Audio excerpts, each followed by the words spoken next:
আপনাকে স্বাগতম আমাদের উড়াল দিনের গল্প চ্যানেলে। আমরা আজকে মেলায় ঘুরতে বটতলা।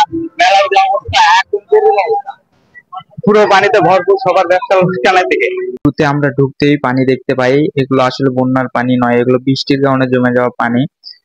মেলার অনেকগুলো দোকানপাট অর্ধ পর্যন্ত প্রায় ডুবে গেছে। পুরোটা মেলাটা জুড়ে পানি, পানি দিয়ে ভরপুর, একরকম বন্যার পানির মতো। যেহেতু মেলা বলে কথা, অনেক ভিড় থাকার কথা ছিল, কিন্তু পানি হওয়ার কারণে ভিড় অনেক কম। তারপরেও কিছু লোক এসেছিল আমাদের মতো, যারা ভেবেছিল আসছি যখন ঘুরেই যাই।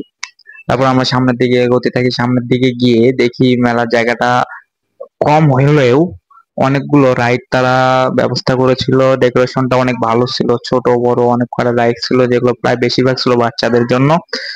এবং আশপাশে মানুষরা যারা সেখানে গিয়েছে তারা মুহূর্তটাকে উপভোগ করতেছে। মেলায় নানা রকম দোকানপাট থাকে, সেটা আমরা সবাই জানি। আর সেই দোকানগুলোই থাকে আমাদের মূল আকর্ষণ, কারণ অনেকে অনেক জিনিস পছন্দ হয় যেগুলো সচরাচর পাওয়া না গেলেও মেলাতে পাওয়া যায়। সেরকমই অনেকগুলো দোকানপাট সেখানেও ছিল, যেখানে যে অল্প সংখ্যক লোকজন ছিল তারা অল্প স্বল্প হলেও কেনাকাটা করতেছিল। কিন্তু এক ভাই উদাস হয়ে বসেছিল, তাকে জিজ্ঞেস করে যে সে কি কথা বলার মুডে আছে, সে বলে না ভাই, আমি কথা বলার মুডে নাই। আসলে যে পরিস্থিতি, এই সময় কথা বলার মুডে না থাকারই কথা, কারণ তাদের আজকে ব্যবসা ভরপুর হওয়ার কথা ছিল, কিন্তু তারা এই পানির কারণে বসে আছে। মূলত পানিটাই জমেছিল আমাদের বৃষ্টির কারণে।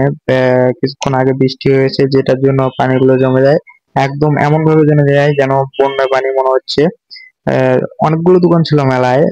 যেহেতু আমরা প্রায় বিকেলে পর পর গিয়েছি, সন্ধ্যার দিকে পরিবেশটা সুন্দর ছিল দেখার মতো। বাচ্চারা প্রায় তাদের রাইডে উঠে খেলাধুলা করতেছিল, এবং যারা আশেপাশের লোকেরা তাদের মুহূর্তটাকে এনজয় করতেছিল। পানি না হলে মেলাটা আরো জমজমাট হইতো বলে মনে করা যায়। এখানে আমরা দেখি বেলুন ফোটানোর গেম ছিল। আমাদের যোদ্ধা ভাইয়েরা পানিতে নেমে পড়ে বেলুন ফোটানোর জন্য।